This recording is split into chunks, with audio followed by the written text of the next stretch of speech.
You're flying over the Sahara Desert in a small, light aircraft when you spot something truly weird. It seems to belong to a very different part of the world, the ocean. But what ocean can be huge enough for this monstrous sea star to dwell there? You descend and realize that it's not a sea star. It's a towering dune with a pretty unique shape, and it's not alone. From afar, these magnificent sand structures look a bit like pyramids. They have pointed tops and radiating arms. Called star dunes, they're the most complex and largest desert dunes in the world. They're the tallest of their kind, but that's not the coolest thing about them. Researchers have found similar formations on Mars and even on one of Saturn's moons, Titan. Star dunes aren't super rare, but they're especially widespread in southeastern Morocco near the border with Algeria. That's where you're flying at the moment, and the breathtaking dune you're marveling at is Lella Lalia, probably the most famous of them all, a giant 330 feet tall. Scientists believe that it formed in less than 1,000 years. How about doing some research to find out more about these unusual formations? There, I see a great spot for landing. Star dunes got their name because of their multi-armed shapes. They form in areas where winds change direction throughout the year. But even though you can find them in different places on our planet, there is just one confirmed star dune in the rock record, the collective record of Earth's development reflected in preserved rocks. The star dune in question is in Scotland, and it's ancient, from about 250 million years ago. That's all we know about super old star dunes. Probably because we don't know what to look for to identify one. Another problem: star dunes often form in remote locations, which makes them extremely difficult to study. Imagine reaching the nearest settlement, then somehow traveling who knows how many miles to the dune itself, and then slogging up several hundred feet of shifting sand. I'll pass. But you can go since you've already landed, and the dune is right here in front of you. Currently, you're in a dune field called Erg Shabi. Lucky for you, this area has long become a popular tourist stop. Look, in the distance, there are hotels and even a good road. Scientists who examined Lella Lalia before you used ground-penetrating radar to find out more about the sand formation. This equipment can detect the tiniest differences in sand grain sizes and water content under the surface of the dune. That's how you can create a picture of its interior layers. Look out! Phew, it was a close call. See this trench? The researchers dug such trenches to take samples of long-buried sands and then examine them. It's a pretty cool process. The thing is, while buried deep inside, the quartz in the sand accumulates radiation coming from natural sources within our planet. We can compare the grains of quartz to minuscule rechargeable batteries. They can store the energy they get from radiation. When researchers bring them to the laboratory, they can make the grains release that energy, which comes out in the form of light. Scientists can measure the brightness and say when the sand enjoyed sunlight for the last time. Now, when those experts who dug the trenches looked inside Lella Lalia, they were shocked.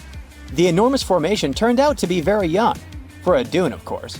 You'd expect a dune that is several hundred feet tall to be pretty old, like thousands or tens of thousands of years. But that wasn't the case. Well, at least not entirely. The upper part of the dune has turned 900 just recently. But look at the sand near the base of the dune. Yep, right there. Well, it was buried there around 12 or 13,000 years ago, representing ancient dunes in the area. Those good old dunes were active for a couple thousand years, and then something went wrong. Because for a whopping 8,000 years, the sand wasn't accumulating there. A mystery? Scientists might have an explanation. You see, the first part of this quiet period occurred during the time when the climate became warm and wet. Yep, even in the Sahara. It happened about 11,700 years ago. It was the end of the last ice age and the beginning of a new era, the Holocene. And guess what? The Sahara went green. It started blooming like your local botanic garden. Plants started popping up all over the place, stabilizing the sand. If you had visited the Sahara during that period, you wouldn't have recognized this place. But you would have likely come across humans wandering marshy landscapes and hunting for food. Researchers have found pottery fragments and stone tools on one side of Lelalalia. That's true. As sand dunes form and then shift throughout their lives, they swallow and protect ancient remnants of life. Just dig well enough and you might find something that will provide you with a window into the past. It can be ancient fossils, anything from fossilized shells and corals to prehistoric plants. Those can offer precious insights into the history of our planet and the living beings once inhabiting certain regions. Now, it might come as a shock, but in the Sahara Desert, scientists have uncovered well-preserved marine reptiles and fossilized fish within the layers of those ancient sand dunes. They are the remains from the time when the Sahara was covered with a sea millions of years ago. Anyway, it's time to leave that ancient paradise if you want to survive. 4,000 years ago, the wet period came to an end, and the Sahara dried out again. Interestingly, our dune didn't begin building up right away. For some time, sand probably blew through but didn't accumulate. Or the dune could have started growing in a different location. And it's a valid theory since scientists have discovered recently that Lelalalia shifts around 1.6 feet every year. It also accumulates about 6,400 tons of sand every year.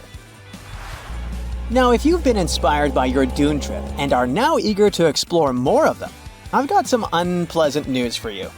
Unfortunately, although there might be star dunes locked in sandstones around the globe, they're super tricky to detect. The problem is, dunes are huge, but they lack a single distinguishing feature. So you'd really need large exposed beds of rock if you want to get a wide enough view to identify a star dune. On the bright side, there surely are places where it might be possible to do such research, but you should be ready to know that it might be just a set of various features that look like other dunes. But if you combine them, you'll say, it's likely to be a star dune. Comment below if you'd like to go on a trip in search of a star dune. Meanwhile, we'll continue our journey. You decide to have some rest and start climbing down the side of the dune. That's when you begin hearing it. Terrible, haunting sounds. Are there ghosts nearby? Worry not, you're safe. You might have heard of a phenomenon called singing sands. As you walk down some sandy slopes, you disturb the grains of sand. They rub against each other, producing friction that creates those eerie melodies. With each step, the sand beneath your feet comes alive in a ghostly choir of whistles and whispers. The sounds range from low hums to loud, high-pitched wails, as if an otherworldly symphony is echoing through the dunes. But of course, scientists have their own very practical explanation, attributing this phenomenon to the right atmospheric conditions combined with the unique size, shape, and moisture content of the grains. Now you've almost made it all the way to the bottom of the dune, but beware of slip faces. When a sand dune reaches a certain steepness, it develops a slope. That's the very slip face I was talking about. This slope is usually on the leeward side of the dune and sheltered from the prevailing wind. Sand grains start accumulating on the windward side, slowly creeping along the dune's gentle slope. At one point, they reach the top. Gravity takes over and they start sliding down, triggering a cascading effect. It looks like a miniature sand avalanche, and I wouldn't want to end up in its way. When you think of an epic desert scene with blazing sun, endless dunes, and those magical little oases, you probably picture the legendary Sahara, right? But what if I tell you that 11,000 years ago, this vast expanse of hot sand looked totally different than it does today? Yeah, I don't know, I wasn't around then. But I'm told that back then, what we now call a desert was a lush paradise, brimming with lakes, rivers, grassy plains, and even woodsy forests. So, where did all this water go? There are many stories about the distant past of our planet when deserts were covered with jungles and forests.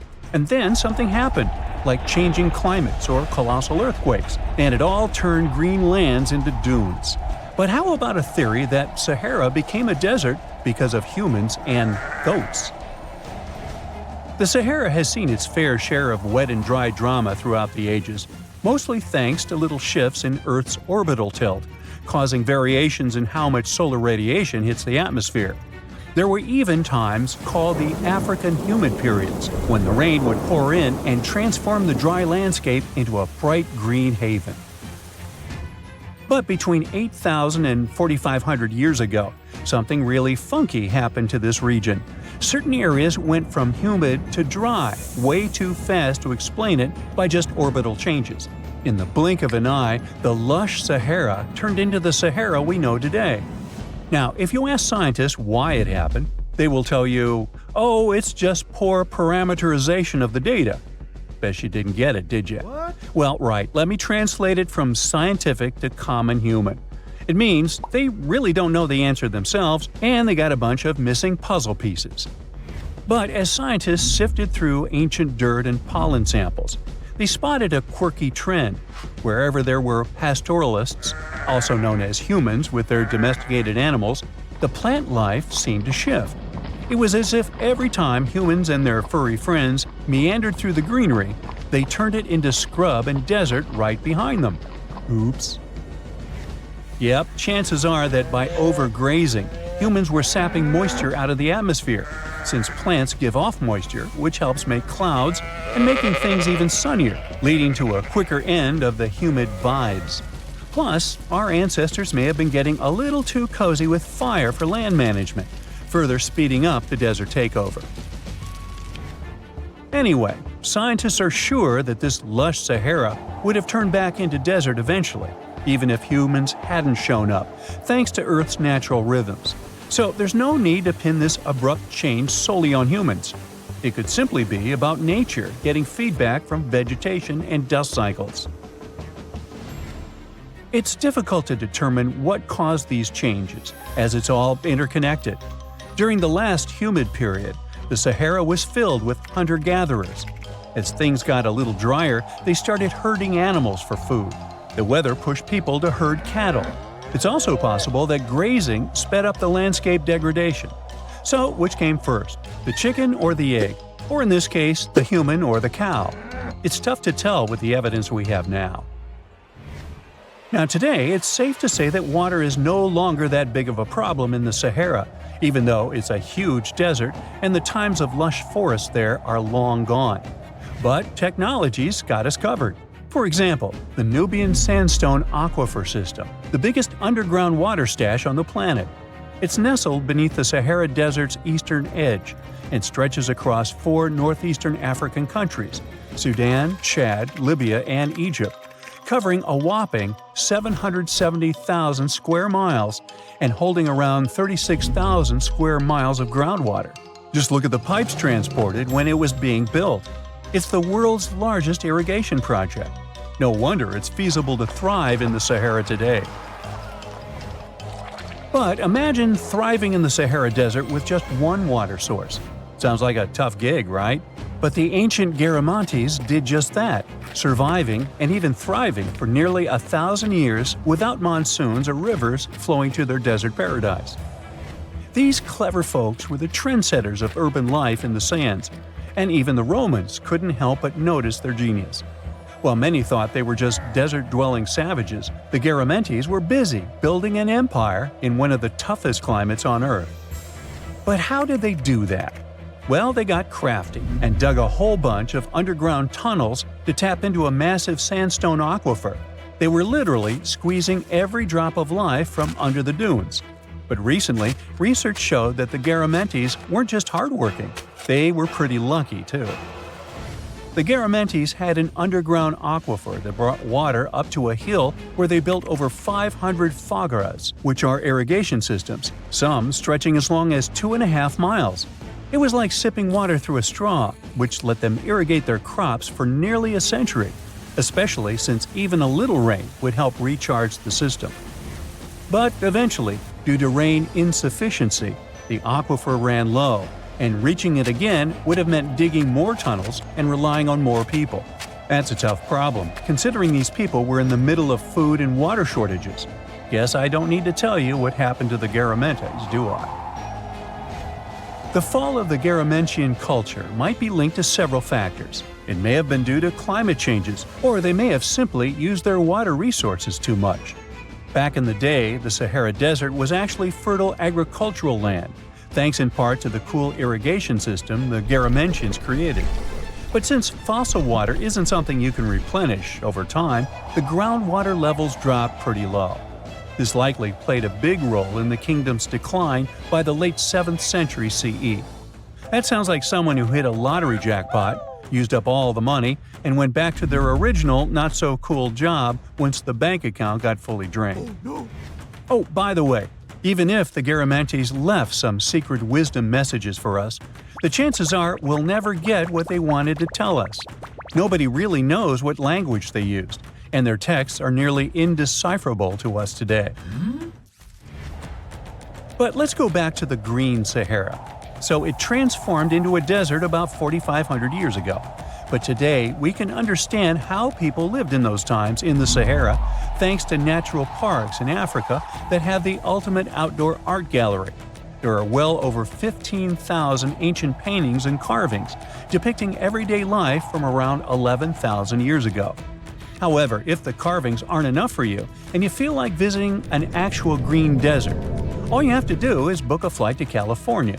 One of the most beautiful phenomenon in the world, the superbloom, takes place here.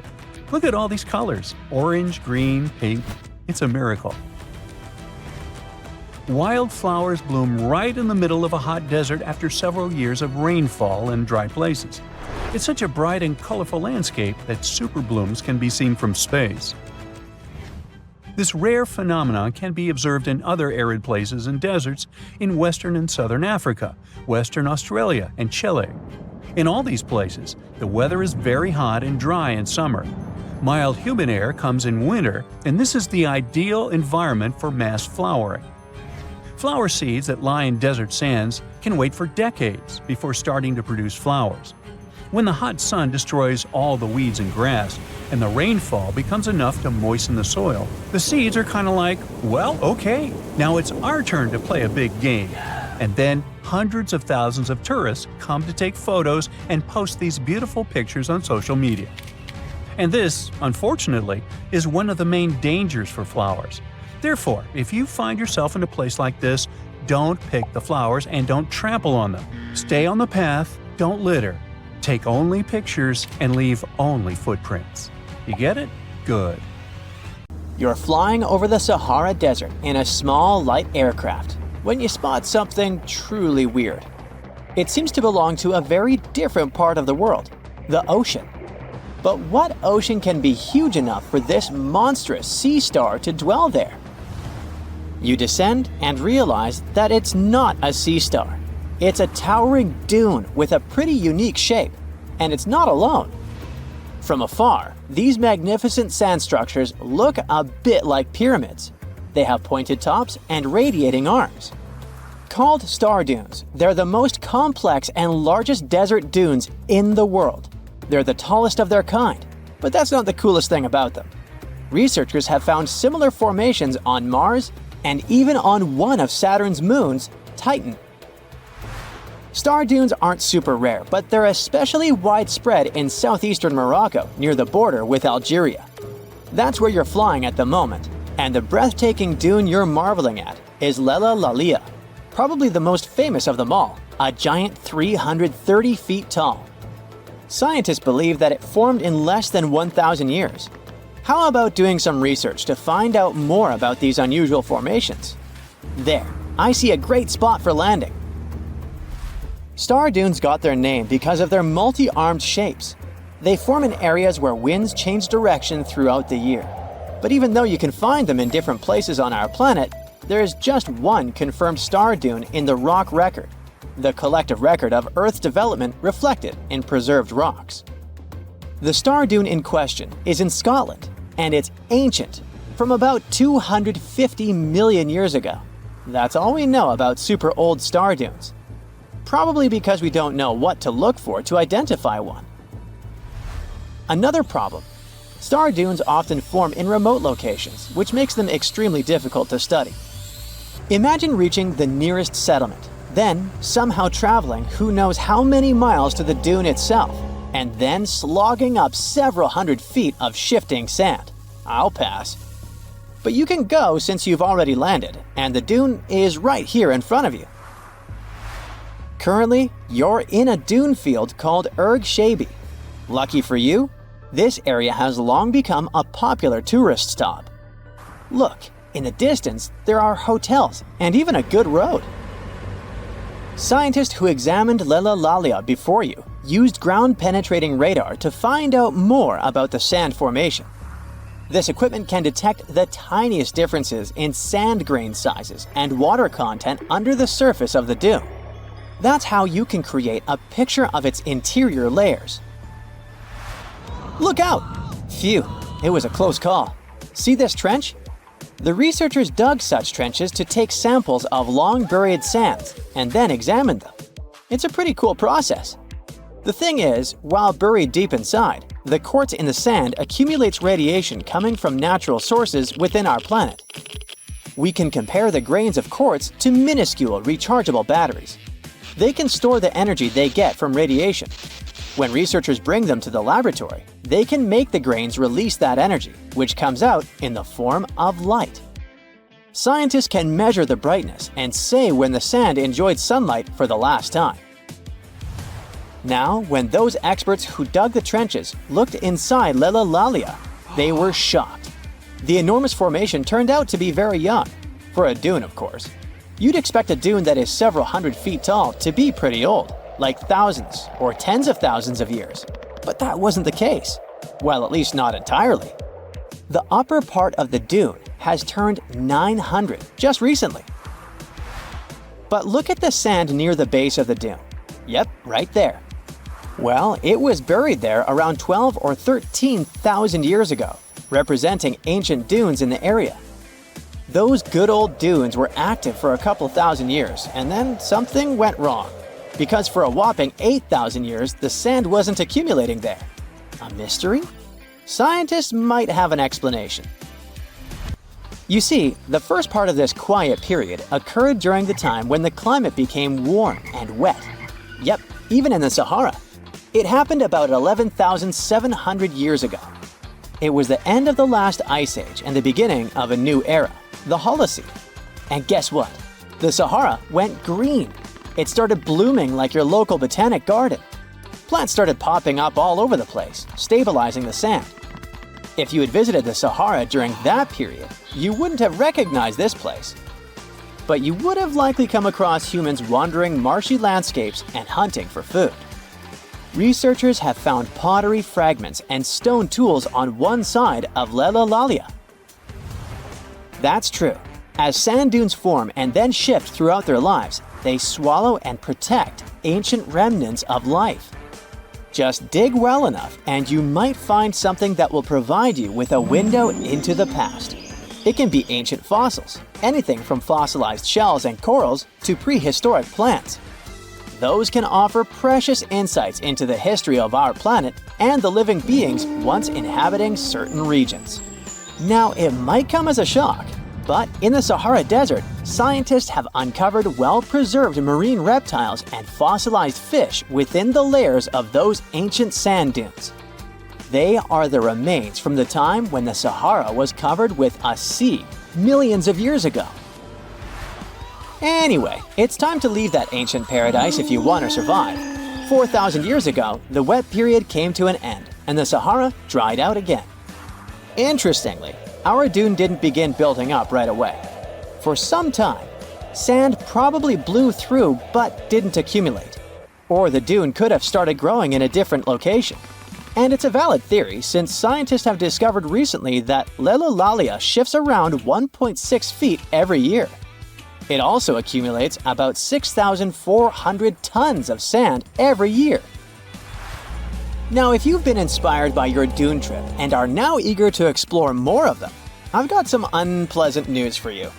Unfortunately, although there might be star dunes locked in sandstones around the globe, they're super tricky to detect. The problem is, dunes are huge, but they lack a single distinguishing feature. So you'd really need large exposed beds of rock if you want to get a wide enough view to identify a star dune. On the bright side, there surely are places where it might be possible to do such research, but you should be ready to know that it might be just a set of various features that look like other dunes.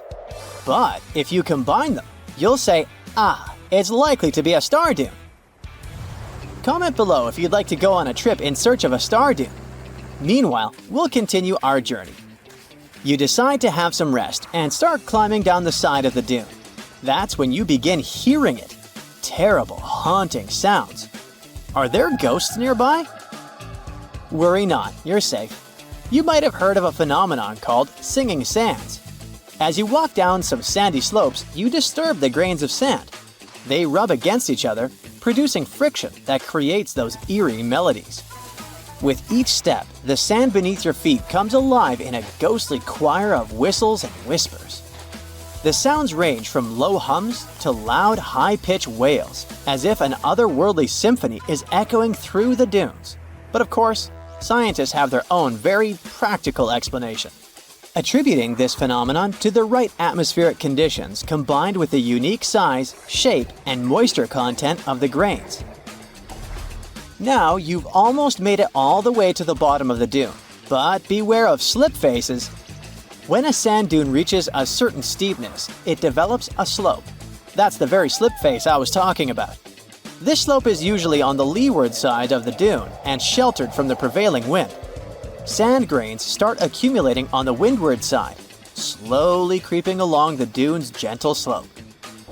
At one point, they reach the top. Gravity takes over and they start sliding down, triggering a cascading effect. It looks like a miniature sand avalanche, and I wouldn't want to end up in its way. You plan to spend your summer vacation in Africa. The final destination is the Sahara Desert. It's located in northern Africa, stretching from the Atlantic Ocean to the Red Sea. You're excited to ride camels and learn about the region's rich cultures. You hop on an extensively long flight, and finally, you are here. You find yourself in the world's biggest hot desert. Can you believe it's 3 million square miles? You're ready for your first adventure after drinking liters of ice-cold water. The guide gives you a choice. You can spend 2 weeks visiting a collection of oases, or you can help them solve an ongoing local mystery. Deep into the desert, near this Algerian town, lies a mystery begging to be solved. A collection of huge, spotted circles in the sand. There are dozens of them, stretching for miles in a straight line. The circles were first identified via Google Earth images several years ago. People have debated them for years, but no one seems to know the answer. The strange thing is that they are so many miles away from any towns, roads, or human activity.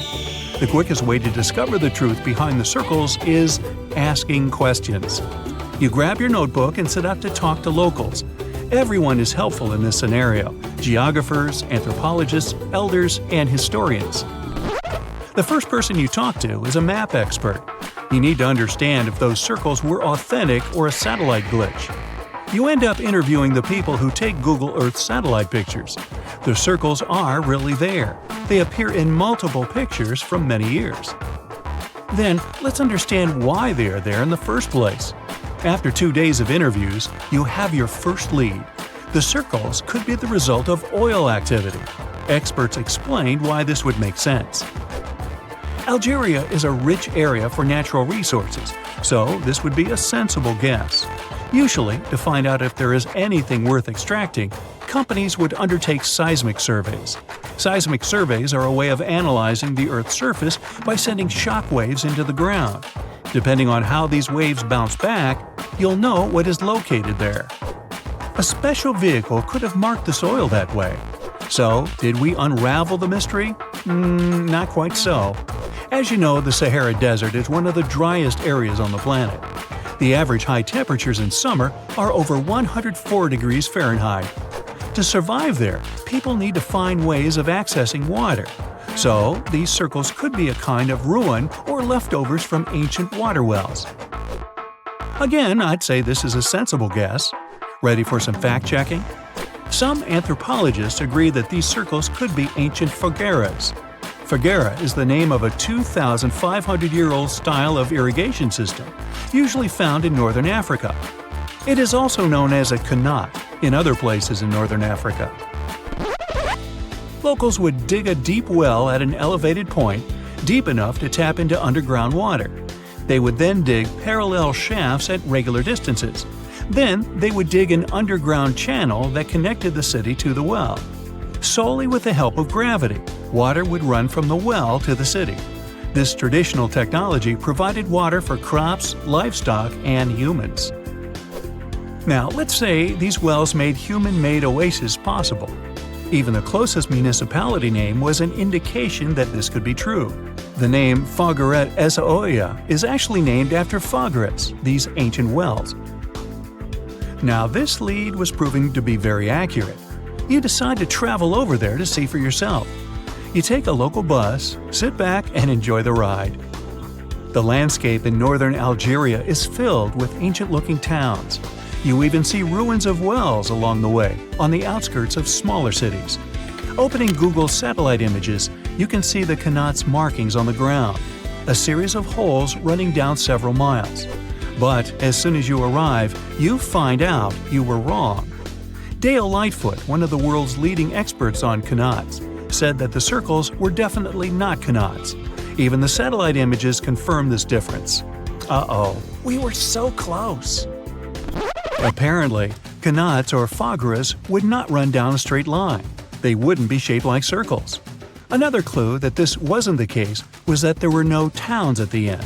The circles were really far away from any human activity, and qanats were explicitly built to provide water for human settlements. Well, it sure was a good try. You almost gave up on this mystery when you decided to take one more field trip. It was days of preparation, pick up cars, food, equipment, all so that the mystery of the Sahara Circles could be unraveled. On the first day, you drove over 99 miles into the desert. You were always curious to see what this part of the world looked like. Over there, you see nothing but mustard yellow dunes. The night sky is pretty decent though. You can see the entire Milky Way with your own eyes. You set up camp and sleep under a canopy of stars. The next day, tension grows.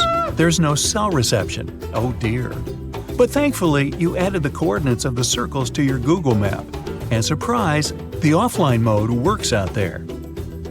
You follow the coordinates, but it leads you astray. You start to get nervous, thinking this was all in vain. But you and the team get into the car and drive a few more miles past the coordinates on your phone. After a very bumpy ride, you can't believe your eyes. There it is, an enormous crater dug on the sand, surrounded by 12 smaller holes. From up high, it looks like a clock, without the pointers, of course. On the ground, they're very faint. So faint, you almost missed them. Searching the area, you notice all the holes had something similar: metal wires. Thin wires that you can pull from the ground. They're buried deep, so you start digging. An object starts to reveal itself. Uh-oh, it looks like old dynamite. This certainly surprises you. Better stop digging to avoid any accidents. At the end of the survey, you feel satisfied, but still curious. What could all this dynamite mean? And who put it there? What comes next is the turning point of your adventure.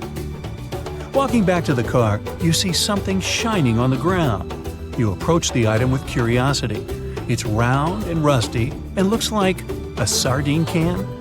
What's that doing here? Could this give you more clues about the circle's mystery? Just in case, you pick it up and put it in the car. Back in the city, the puzzle pieces start to reveal the story behind the Sahara Circles. You bring photos and the sardine can and show them to local experts.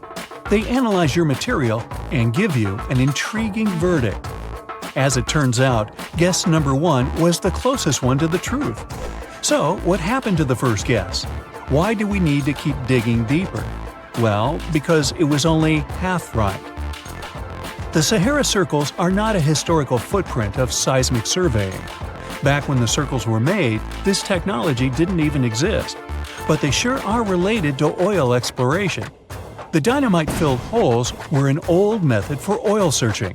The circles are the leftovers of surveyors looking for resources underground. And the sardine cans? Well, they were left by the workers who held explosion works. You gotta eat, right? According to the model of the can, this happened more or less around the 1950s and 1960s. So these circles aren't even that ancient. More like modern ones, if you ask me.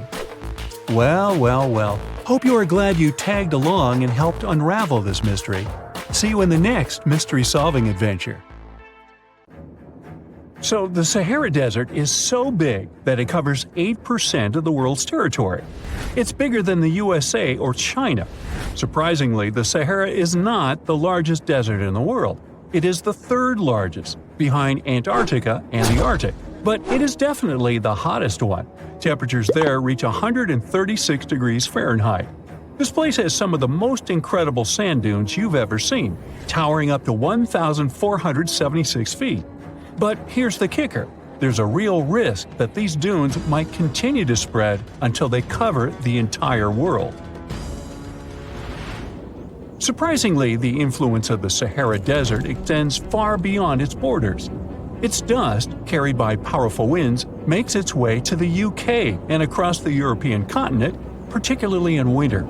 This dust settling on the ground where it rains is a familiar sight to those in the UK, often leaving a red residue on cars. This connection between the Sahara, England, and Europe serves as a stark reminder of the global reach of environmental phenomena. You might think this is not a big deal, but it could turn Europe into a desert, leaving its soil infertile and Europeans with no food. Soil is a fundamental aspect of human existence, just as crucial as clean water and air. Without it, we're left with nothing but a bleak and barren landscape. The Sahara Desert has already made its jump across the Mediterranean Sea, which is concerning and could change the landscape forever. 1/5 of Spain has already turned into a desert. The next victim is Italy, which also faces the problem of desertification. In fact, almost all European countries have the same issue. According to an expert, the land that has not changed for nearly 2,000 years will become mostly rock, and people living on this land will be gone. 60% of the soil in Moldova is gone, and the problem has expanded beyond the Black Sea. It has reached China and Mongolia, thousands of miles away from the Sahara Desert. All of this causes losses of $4 billion a year. The threat is so significant that even the UN has gathered the necessary resources to solve the problem as soon as possible. Italy is sending help to Africa to stop the Sahara Desert from expanding. If this process does not stop in the next 10 years, millions will be forced to leave their homes. The Sahara Desert is growing for approximately 30 miles per decade. You do the math and see how long it will take to cover Europe. Since 1920, the Sahara has expanded by around 10%. But not all hope is lost because more than 172 countries have joined to put a stop to the desertification of the world. The World Food Program is a project that aims to help bring back green land that was once present in the Sahara. When they told people who called the Sahara home what they were about to do, the latter basically laughed in their faces and said it was impossible. But when you have a specific goal in mind, the impossible becomes possible. If we traveled back around 5,000 years into the past, we would see a beautiful forest with lush green trees and grass. Africa's climate has been changing for 21,000 years, from fantastic greenery to uninhabitable deserts. This has to do with Earth's rotation and the monsoons that bring water to this dry continent. But with the help of scientists and some clever tricks, we can bring the greenery back and stop the Sahara in its tracks. The Senegal River serves as a border between the Sahara Desert, Senegal City, and Mauritania. When you look at this area from space, you'll see how the desert is expanding to Senegal because the vegetation along the riverbank is almost non-existent. Forests can serve as a barrier, stopping the sand from getting blown away and the desert from expanding. An effort to create a great green wall is being made, and how they do it is actually quite impressive. Nothing has been growing in the currently restored area for more than 40 years, making locals find other places to call home. People were thrilled when they saw that the land could be restored. They're very committed and learn to work with the soil and grow food. At the same moment, more than 30,000 hectares have been restored and transformed into lush greenery. The Sahel region is the starting point of desertification, and it is crucial to establish a green wall in that area first. To make this wall is not rocket science, since it only takes a few simple steps. The ground there is baked by the sun and as hard as a block of concrete. If you've ever poured water on concrete, you know that it just flows away. It doesn't stay in one place. So they had to create water-retaining half-moons that would hold the water and make it available to plants. When you learn about how these half-moons work, you might say, how did they not think of that sooner? Actually, this technique is ancient, and it was once implemented in Sahel, but it was lost over time. When the rain falls, the water is collected into the half-moons that are positioned a bit lower than the ground below contour lines.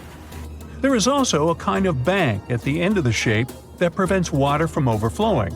And in the middle, there are plants that are happy because they have plenty of water to thrive.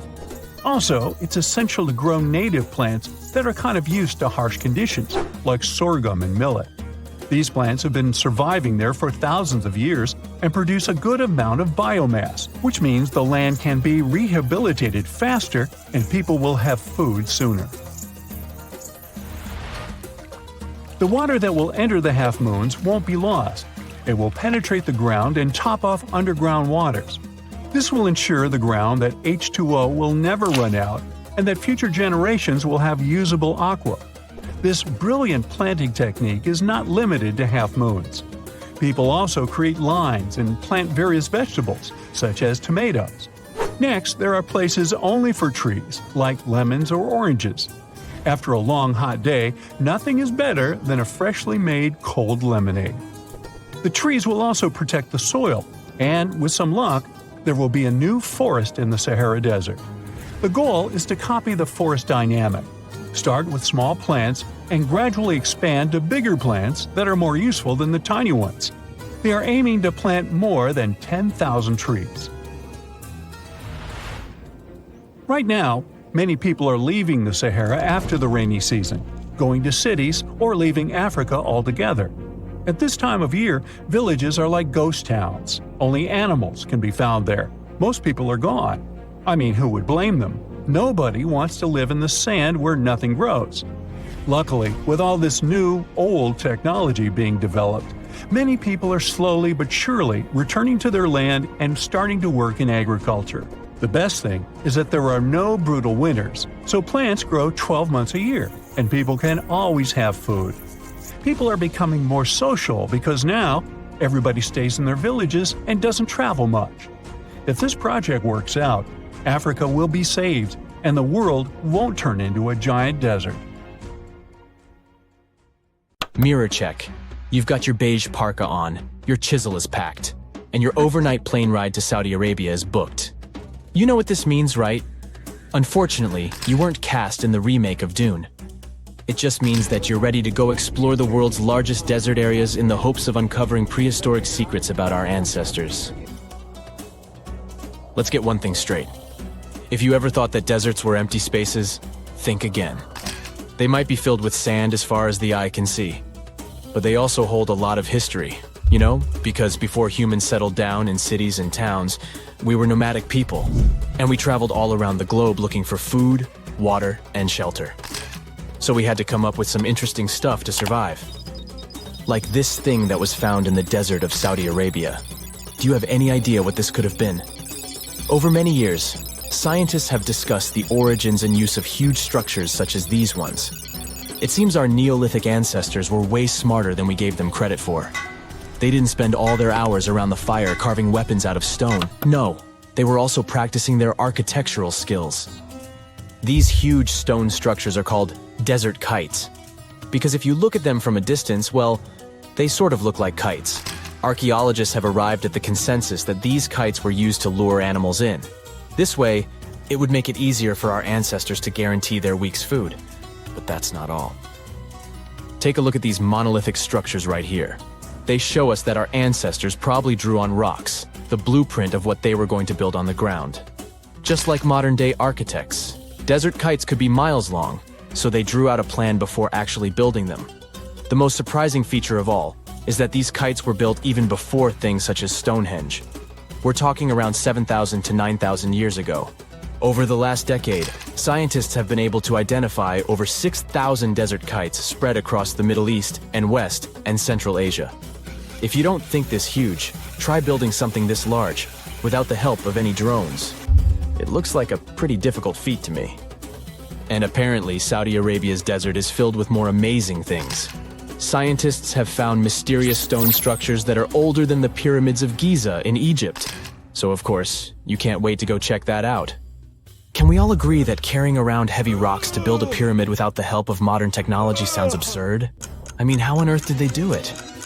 Now imagine turning back the clock about 2,000 years into the past and finding humans that built similar gigantic structures in isolated areas. Take a look at these so-called mustadils. They are rectangular structures built from piled-up stones, found over 77,000 square miles. Some archaeologists believe that these monuments were used for ritualistic purposes, maybe processions of some kind, where people would walk from one end of the plateau to the other. I'd be down for that. Now let's move on to another deserted area. We're entering the world-famous Sahara Desert landscape. Isn't it beautiful? Here, you're about to unravel an ancient mystery, something that took years for researchers to solve. Fun fact, the Sahara Desert is the world's largest hot desert. It spans over 3 million square miles, which would be like putting 1,000 times the country of Hawaii next to each other.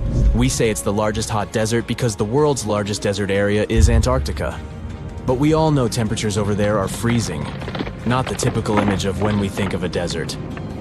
Deep into the desert, near the Algerian town of Fougeret et Zoua, something strange was found. For decades, these tiny dots appeared on images of Google Earth, but nobody could explain what they were.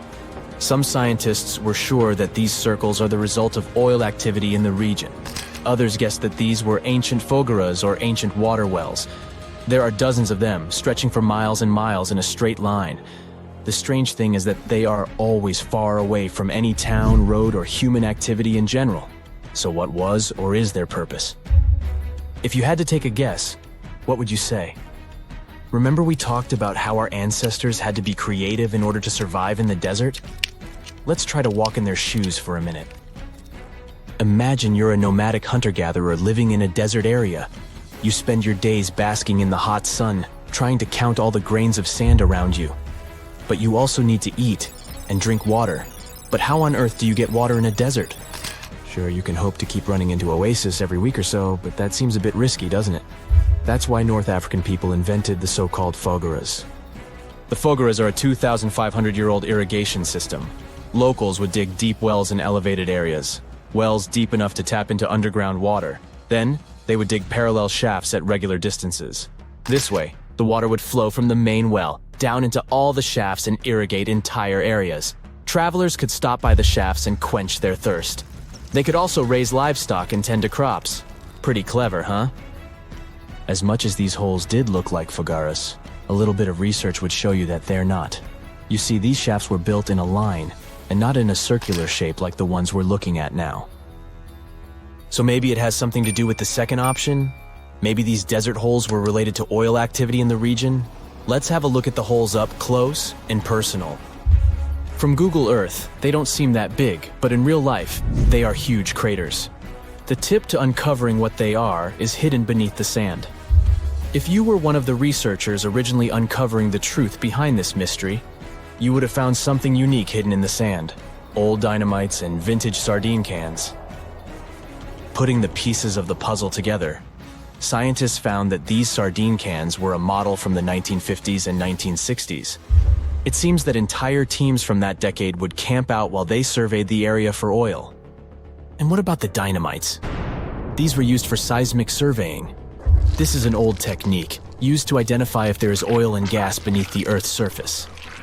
Still in North Africa, you find out about another desert mystery worth exploring.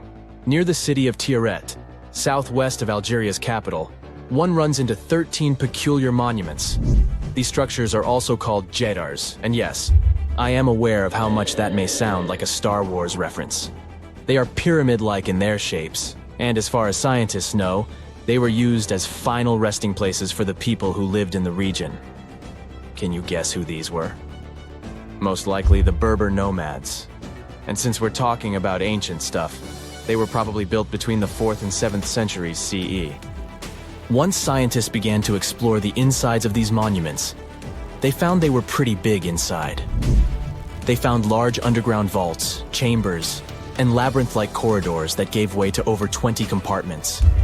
It could take you up to 2 hours to walk around in them, and apparently our ancestors also used its walls to depict images of animals and hunting scenes. There's no definite proof of what these jedars were used for, though. This is so neat, huh? I'm sure that our world's desert is filled with many more mysterious things for us to unravel. I guess I'll see you next time so that we can continue our explorations. Saudi Arabia wants to host the Asian Winter Games right in the middle of the desert. No more climbing frozen mountains in gear heavier than you are. No icy valleys, just camels, endless sand, and a sun that can fry an egg if you crack it on a metal plate. Let's explore one big and unexpected idea: building a futuristic ski landmark in a place where snow is treated as a big deal. Desert countries have already tried similar things. Dubai built its own ski slope inside a shopping mall almost 20 years ago. You could buy sneakers, grab a snack, and then go skiing without ever stepping outside. It blew people's minds back then, but compared to the project Trojena, it feels tiny. This is not an indoor side attraction. It's part of a roughly $500 billion plan to carve out a winter zone inside a desert region, right in the middle of real mountains. Trojena sits in the northwest corner of Saudi Arabia, in a mountain area with sharp ridges and long, empty stretches of land between them. It is one part of a much bigger strategy called NEOM, a plan to build new cities and resorts across this region. This whole zone is part of a desert belt across the Arabian Peninsula, with towns far apart and long stretches where you mostly see rock, sand, and sky. The climate here is really harsh. Summer days go past 100 degrees Fahrenheit, and by noon, the heat hits you from above and below like you're being baked. Leaving anything metal in direct sunlight is a really bad idea. Winters bring some relief, especially in the higher peaks. Nights can get pretty chilly, and now and then, those peaks pick up a thin layer of snow. It looks nice, but it doesn't stick around. It melts in a day or two before you can even take pictures, let alone think of skiing. Maybe you wonder, but why go through so much trouble just for a ski center? Well, here's the funny part. It's a lot more than just a ski center. The plan is to build an entire winter city, a place with ski runs, hotels, cable cars, housing zones, golf courses, and even a crystal-shaped tower planned to be roughly the same height as the Eiffel Tower. Trojena covers about 23 square miles with about 18.6 miles of ski slopes threading across the mountains.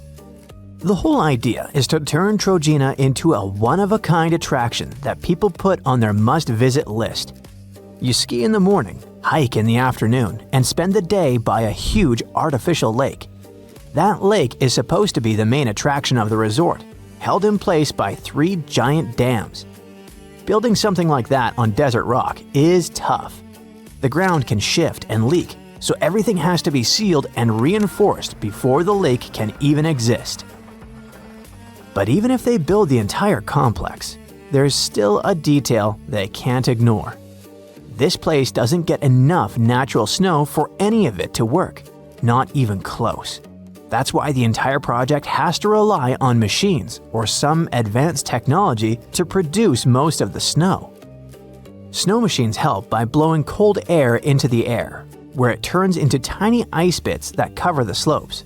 It works, but the sun in this region warms the ground fast, so the snow can soften or melt unless they constantly top it up. The machines also need a lot of water. Since this area doesn't have natural lakes or rivers, NEOM's plan is to pull in desalinated seawater from the Red Sea coast and push that fresh water through pipes and storage systems across all its zones, including mountain areas. That needs long pipes and strong pumps, plus a steady power supply so nothing shuts down when it gets hot. And even with all that, the air still has to be cool enough for snow to form properly. If it's too warm, the machines can spray all they want, but the snow won't stick.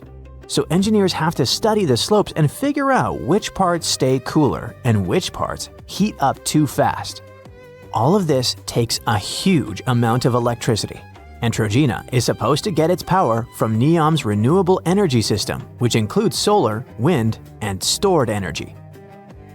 Solar sounds perfect because this region gets sun almost every day. But there is a catch. Panels like light, not extreme heat.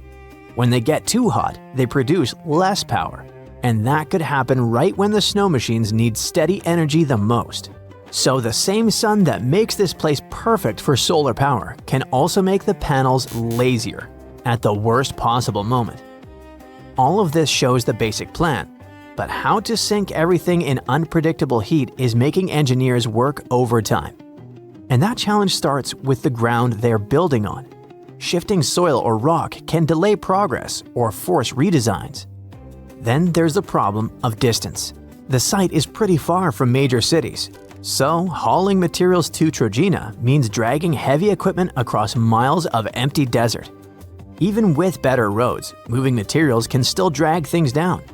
A project of this size needs a huge workforce, special machinery, and advanced cooling systems, plus constant checks to keep everything running.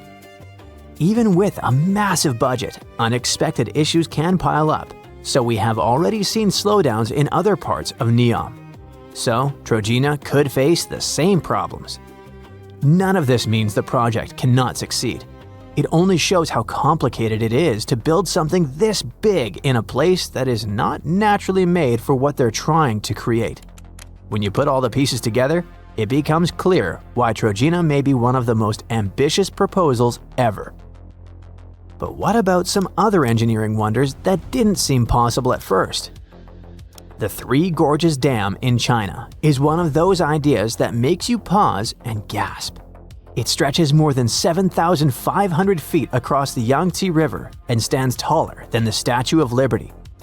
To make it work, engineers moved over 1 million people and flooded entire valleys.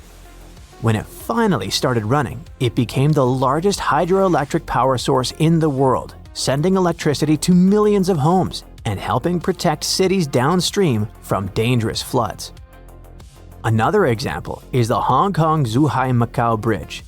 It's one of the biggest sea crossings ever built and the longest sea bridge in the world, stretching almost 35 miles and linking Hong Kong, Zhuhai, and Macau. To build it, engineers had to deal with deep water, heavy ship traffic, storms, and strong currents. They drove huge piles into the seabed, built artificial islands, and even added an underwater tunnel so large ships could pass through. The goal was to allow cars and buses to cross the sea in one trip instead of taking ferries. When Qatar hosted the World Cup, it had to solve a serious heat problem. The summer weather there can make it hard to even stand outside, let alone play soccer. To keep players and fans safe, engineers built a cooling system under the seats, inside the walls, and around the field that pushes cold air across the pitch and lowered the temperature in the whole stadium. Cooling such a huge open space is much harder than cooling a normal building, but they still succeeded in turning this giant hot bowl of air into something closer to an air-conditioned arena. All these accomplished grand plans show that we should not write off Trojena yet. It has a few big things working in its favor. The budget is massive, the authorities are fully behind it, and NEOM is being built to support it with roads, energy, and workers. Whether they finish in time for the Winter Games is still a question, but if they do pull it off, Trojena could end up as one of the most famous tourist spots on the planet.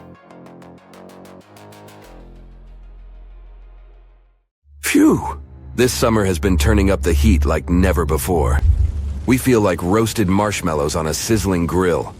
Yes, the world is getting hotter, but some regions have always fought with high temperatures. It turns out people had some inventions to keep themselves cool in ancient times too. Some of them are still functioning, even 3,000 years later. Let's take a look at how people saved themselves from heat throughout history. So, put an ice cube into your cold drink and get ready to hear how people survived the heat. Speaking of ice cubes, do you know that the Persians made an ice storage system? In the deserts of ancient Persia, people had an out-of-the-box idea about how to prevent their food from turning into a melted mess. These ingenious Persians stumbled upon a physics trick that allowed them to create ice in the middle of the desert. They called these cool structures yakhchals, which basically means ice pits. These ice pits were not your ordinary coolers. They were like secret underground fridges. They looked like dome-shaped mud brick structures on the outside, but inside, it was a whole different world. These ice pits had an evaporation cooler system that worked like magic. At night, when the desert cooled down, Persians made use of the radiative cooling effect. They set up cleverly designed trenches to hold thin layers of water. The water froze, defying the desert heat. Then there were underground square storage areas. The Persians collected the melting ice water from these cool trenches, and during the night, they froze it again, making the most of the desert's natural chill. To add to the cooling effect, they built a wall to shade the storage areas from the hot midday sun. And that's not all. They had this fantastic wind-catching contraption called a badger that caught the breeze and directed it right into the ice pits. Fresh air plus ice. Cool breeze. A winning combo. They even had intricate water channels called qanats to bring water to the ice pits and homes all the way from the nearby mountains. As time passed, these yakhchals faded into history and modern technology took over. But hey, there's good news too.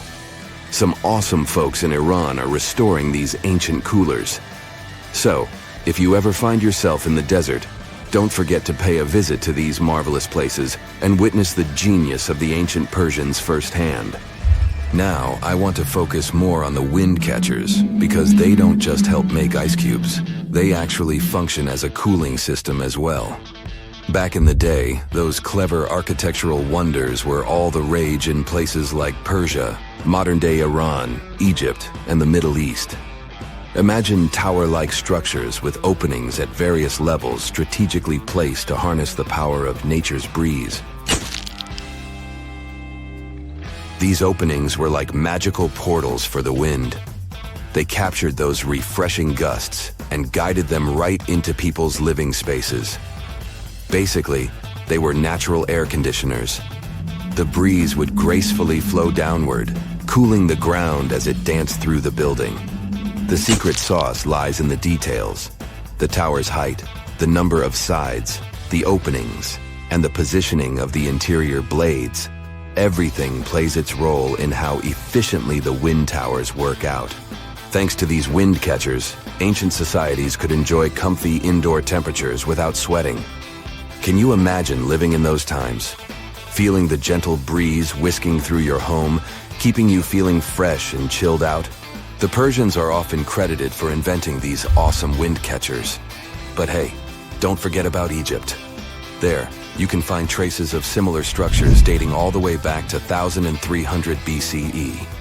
Yes, the invention of wind catchers may have occurred in ancient Egypt, but Yazid in Iran is the city with the largest number of wind catchers. People wouldn't have been able to live there without these ancient ACs because there was almost no rain in the area throughout the year. Now, let's look at these perforated double-skinned exteriors. Imagine dressing up a building with a fancy perforated screen. It's like giving its exterior a stylish makeover while keeping things chill inside. This genius technique, firstly, scatters the natural daylight, so no harsh sunbeams to blind you. The screen also offers shade like a pro, giving the building's interior a much-needed break from the blazing sun. Think of it as a natural sun hat for your home. Placing this screen about 4 feet away from the outer walls creates a breezy, dreamy hallway for fresh air circulation. And hey, they add a touch of elegance to the building too. These structures are sometimes called jali. Jaipur, India, for example, has an average daytime temperature of about 100 degrees Fahrenheit. So these structures are lifesavers. Jalis come in various forms, crafted from cement, earth, and wood. It's a cultural symbol deeply embedded in Indian architecture. You can find its captivating presence in iconic historical buildings like the majestic Taj Mahal and the Grand Red Fort in Delhi. But hey, it's not just a thing of the past. It's still rocking modern architecture scenes, and its charm has sparked creativity in artists and designers worldwide. It adorns the building's exterior, its cross-section showing a larger opening on the outside and a smaller one on the inside. This is where the Venturi effect steps in to show off its physics prowess. As the air flows through the narrowing passage, it picks up speed, creating a difference in pressure between the inside and outside of the building.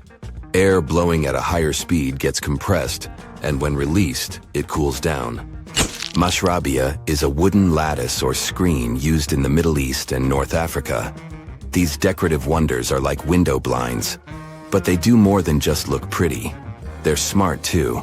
They give privacy, shading you from the sun, and let fresh air and light in. Some people also add clay pots filled with water, sand, or damp straw to their designs. As hot air breezes through the holes, it also passes through the pot's porous surface. The moisture inside evaporates, cooling the air. This is a perfect low-cost technique for hot and dry climates. It's eco-friendly, and there's no need for electricity. Now, let's fast forward to today. Designers are getting creative, mixing traditional wisdom with modern tech. At the Al Bahar Towers in Abu Dhabi, they've got it too. Picture over 2,000 hexagonal panels that dance with the sun's movement, providing shade to the building's interior. Water evaporation was another secret weapon for ancient people. Simple, yet super effective. Plus, ancient Egyptians hung wet mats and curtains in doorways. When the air passed through them, it cooled down, providing a relief from the scorching sun. Ancient architects were the masters of maximizing airflow. They knew how to cross-ventilate and let hot air escape while inviting cooler air to the party. Speaking of ancient Rome, bathhouses were the place to be back then. It was like a community hub. People gathered to chat about politics, play sports, and, of course, take a relaxing dip. The frigidarium was the cool spot in Roman baths. After a steamy soak in the caldarium, Romans dashed to this giant pool to chill out. Then in some places, like Cappadocia in Turkey, people went underground to hide from the heat. They carved cozy dwellings in volcanic rock, harnessing the Earth's natural cooling powers.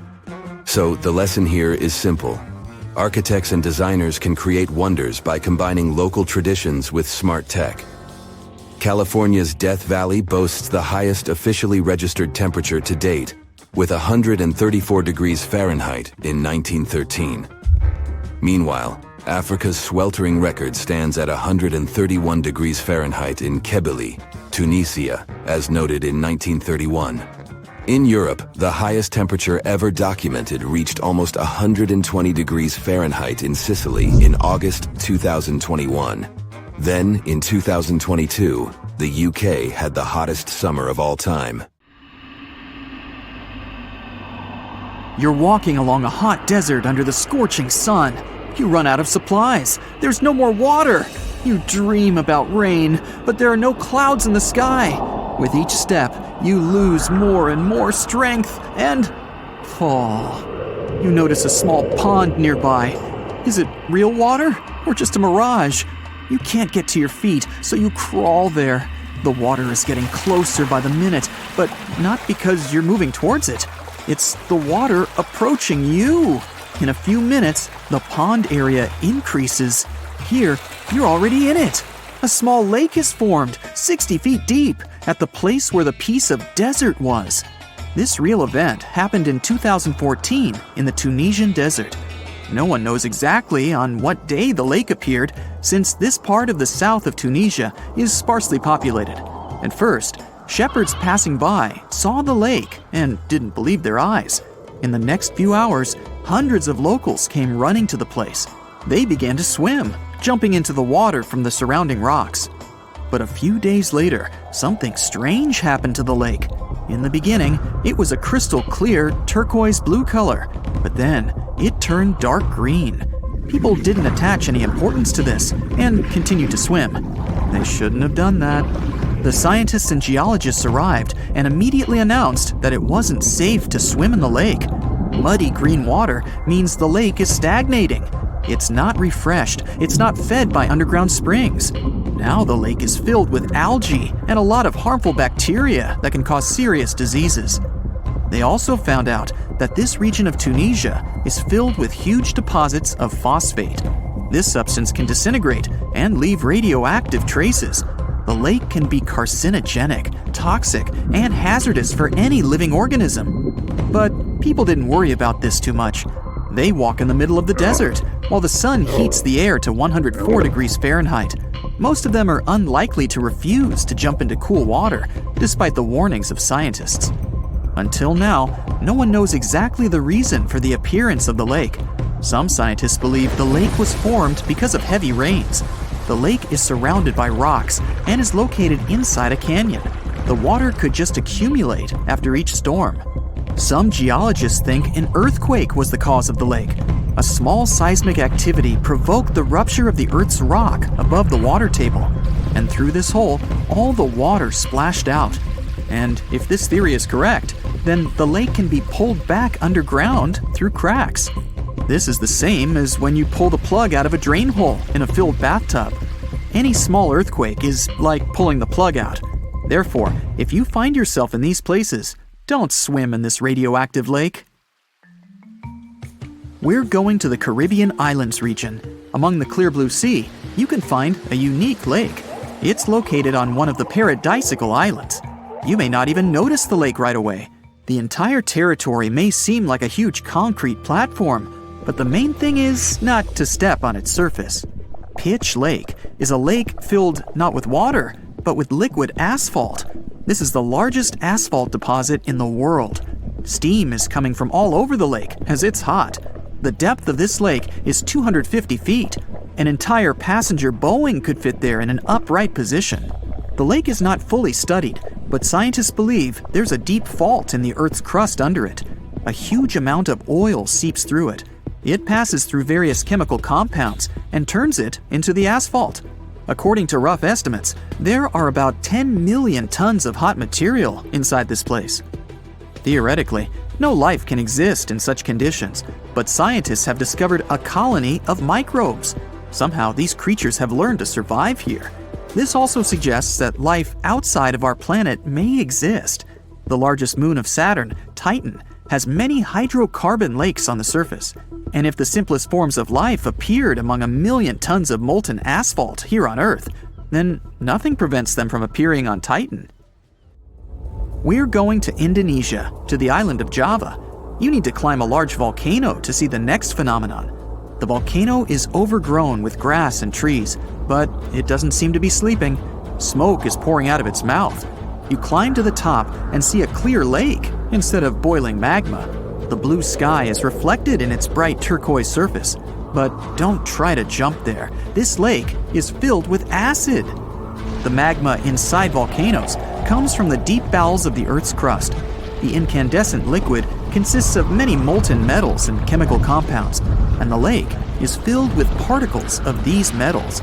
In addition, the volcano emits sulfur dioxide gases. When they combine with metals, they form a beautiful turquoise color. You'd better come back here at night. In some places, a lot of sulfur is concentrated. These accumulations come out of the lake and come into contact with the air. When this happens, everything around bursts into bright blue flame. It's safe to observe this from the side, but don't get too close. Nearby, on this island, there's another acid lake. It also releases sulfurous gases into the air, which are easily ignited when in contact with oxygen. And when this happens, the gases burst into a bright blue electric flame. It's difficult to see the flames during the day. At night, you can see these flashes from afar. Our next location is Australia. You start the drone high above the forest area. Among the green dense forests, you can see a bright pink spot. It's our lake. This time, the beautiful pink color may not stop you from swimming. You can relax here and take beautiful photos. The lake attracts thousands of tourists, but scientists have only recently been able to find out the reason for the unusual color. At the bottom of this salty lake in Melbourne, special algae grow and secrete a red pigment. In combination with sunlight, high temperatures, and a small amount of precipitation, it turns the lake pink. By the way, Australia is not the only place with such a phenomenon. There are lakes with a pink tinge of water all over the world. You can find them in Senegal, Bolivia, Kenya, and many other countries. The water of these places is also salty and contains the red pigment of unusual algae. We leave the hot beaches and fly to cold Canada. Here, we see a frozen Lake Abraham. We step on the ice and notice huge frozen bubbles inside. They resemble jellyfish, and there are thousands of them there. This is methane. It's a highly flammable substance. The grass, leaves, pieces of trees, and any organic substances that fall into the lake become food for a lot of bacteria that emit methane. Upon contact with frozen water, methane turns into tens of thousands of frozen balls. When the ice melts, the bubbles burst and sizzle. This phenomenon can also be observed on some shores of the Arctic Ocean. There, the size of the bubbles can reach several times more than balloons. It's a beautiful sight, but it's not safe, since methane ignites when it contacts with air. We're in the coldest place of our journey. It's Antarctica, near the driest desert on Earth. A dry place doesn't mean it has to be hot. It's an area with minimum precipitation. The desert isn't sand and cacti, but a place where almost no living life inhabits. Some areas of Antarctica meet these two criteria. However, in this icy desert, you can notice a tiny lake. Its depth is only a few inches. Technically, it's a pond, but the most amazing thing is that it stays in a liquid form. The temperature here drops to negative 58 degrees Fahrenheit. The pond should be frozen, but this doesn't happen. Don Juan Pond is one of the saltiest reservoirs on the planet. The amount of salt here doesn't allow the water to freeze. Scientists have been studying this lake for more than 60 years, but they still can't find out the exact reason for the appearance of water here. In July 1990, 4 Czech guys decided to go on an adventure to find the Mongolian death worm, a creature that might have inspired the monster you've seen in the movie Dune. They say it lives somewhere deep in the Gobi Desert, so they flew to Mongolia, hopped into an ATV, and hired some local guides to help them. All that to meet a creature that is up to 6 feet long, can spit acid that could melt anything, and is capable of shooting electricity at those it doesn't like. Legend says that these friendly guys spend most of their days hiding underneath the sandy dunes, but they'd like to come out during the wetter months of June and July. So the timing for a spotting was simply perfect. But the crew needed to figure out how to lure the creature. Sadly for them, no one knew what the giant worm liked to eat. So they built a thumper, which is a machine that made rhythmic pounding noises. They were hoping it would call the worm out of the ground. For 2 months, they searched the vast desert, crossing dunes and rocky plains, looking for any sign of the creature.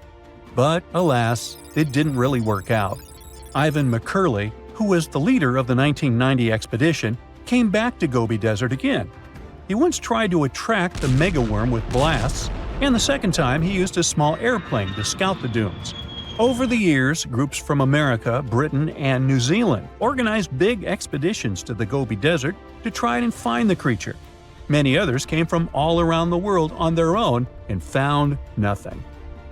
The people in the West first found out about the megaworm of the Gobi Desert thanks to an American paleontologist, Roy Chapman Andrews.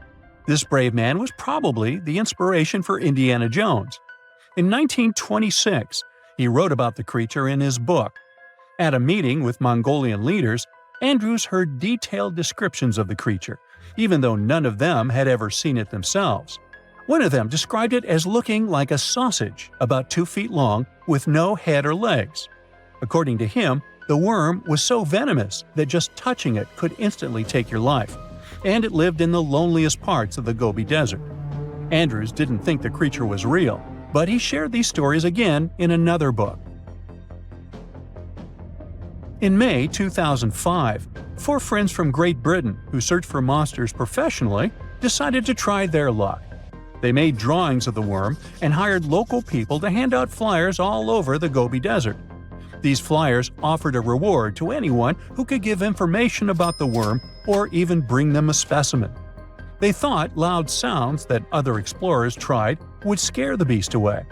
Some told them it likes damp conditions, so they came up with a plan to block streams of water to create wet areas that would lure the worm out.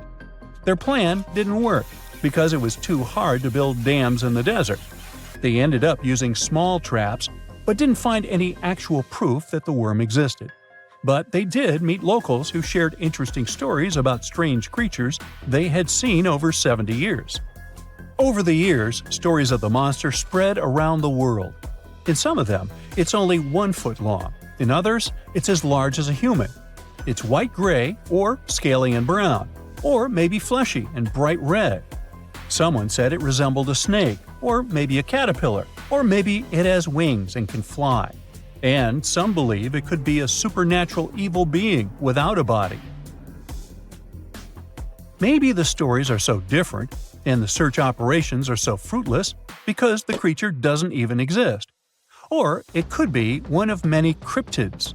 Those creatures like Bigfoot, Yeti, the Loch Ness Monster, their existence has yet to be proven. In 1983, one scientist who was visiting the region heard that an old man had managed to catch the mysterious worm. He also learned there was a nest nearby. The scientist bravely approached the hole in the sand and put his hand inside. A giant creature dragged him in, and he was never seen again. Just kidding. He actually found a Tartar sand boa inside. It's a chunky, burrowing, non-venomous snake that has small eyes and gray-brown scales. He showed it to the locals to verify if it was the monster, and supposedly all of them said yes. Most Mongolians who know about the worm still believe it's real. Now, even though people call our supposed monster a worm, it's just what it sounds like in the English translation. Many Mongol cultures have used this word for centuries to refer to any animals they thought to be really dangerous, especially snakes, even non-venomous ones. So, it doesn't have to be a literal worm after all. Worms are soft and squishy, but a creature living in the harsh Gobi Desert would need to be tougher, more like a snake or a type of lizard without legs. Neither of these creatures can shoot electricity or spit acid like they say the death worm does. But some snakes, like cobras, can spit venom that's dangerous for people. If it were real, the creature would have a backbone, and explorers searching for it would likely find some bones or evidence left behind. And there are actually fossil remains all over the Gobi Desert. Scientists found representatives of over 80 dino groups here over the last almost 100 years. It all started with the world's first dinosaur egg nests. This discovery changed all the scientists knew about dinos. It was the first proof they laid eggs. In the following 2 years, the same expedition team unearthed over 100 dinosaurs and took them to the American Museum of Natural History, where you can still see them today. Some of them were swimming around in the Cretaceous Sea that used to be here about 71 million years ago. They resembled modern birds. The mystery of the megaworm is still unsolved, but there used to be another mystery scientists finally managed to explain. Back in the 13th century, a famous traveler, Marco Polo, not the guy from the swimming pool game, crossed the Gobi Desert. He thought he could hear mysterious noises, like the sounds of musical instruments such as drums. He wrote about it in his book and believed he might be hearing the voices of restless spirits. Scientists call these noises singing sands or booming sands. Unlike the squeaky sound you might hear when walking on a sandy beach, these desert sounds are much louder, like a musical instrument playing deep, haunting notes. Over the years, people came up with all kinds of ideas about what caused the sounds, like underground water or winds making the sand vibrate.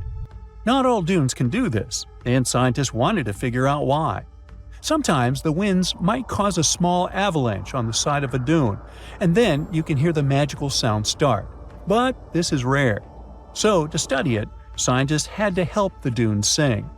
They climbed to the top of a dune and slid down on their backs, using their hands and feet to push sand down.